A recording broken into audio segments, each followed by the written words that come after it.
Kinutlo gikan sa Ebanghelyo sumala ni San Marcos. Si Jesus mibiya ni atong dapita ug mipauli sa Nazaret nga iyang lungsod ug mikuyog kaniya iyang mga tinun-an.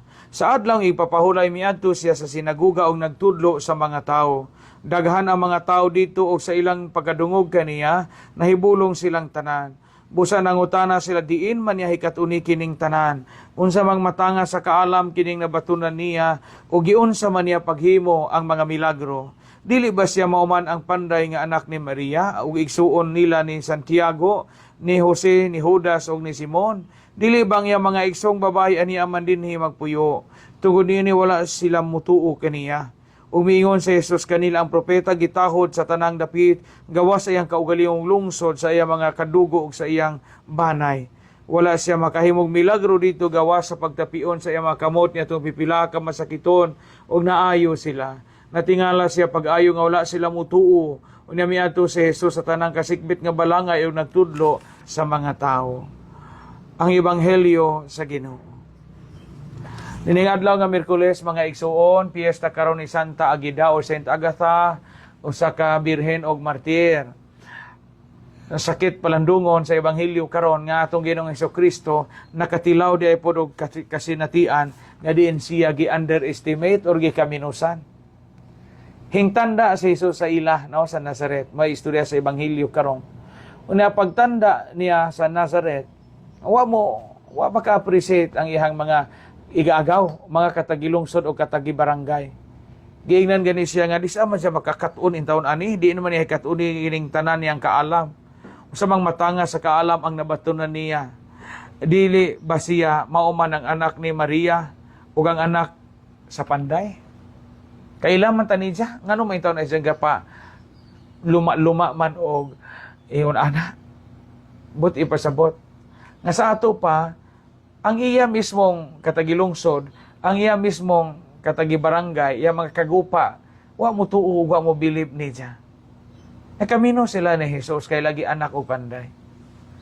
Ya tungod ba siya ato no natandog ba ang Ginoo kay giingom ba dinhi sa Ebanghelyo karon, wa siya mohimog dugang pang milagro dito gawa sa pagtapion sa iya mga kamot sa pipila ka mga masakiton. O gani giklaro sa Ebanghelyo nga natinga si Jesus nga ang iyang kaugalingong katawhan wa mo tuo niya. Kining kaminusan bitaw ta, usa ni sa mga sakit nga pagbati nga atong masinati sa kalibutan. Usahay kaminusan ka tungod sa imong family background, mao man ni si Jesus. Klaro kaayo sa Ebanghelyo karon iyon og di ba ni siya anak og panday, anak ni Maria og ni Jose nga panday. Daghang mga panahon nga kaminusan ta, ubang mga tawo i-lockdown ta, i-underestimate ta kay gikan tag pamilya nga di sikat. Usahay atong tatay mananggitira, atong nanay magamaay rag basket. Atong nanay wa kay eskwela, atong tatay naraga umara, so mauwaw ganita usahay, muangkon nga sila atong mga ginikanan.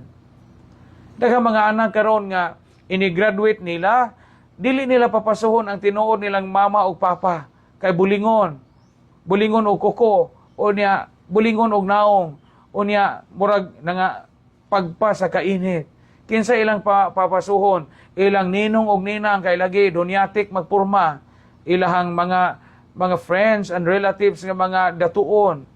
Kinsa may mopaso ini graduation, maoy mopaso ini kasal, maoy papasuhon.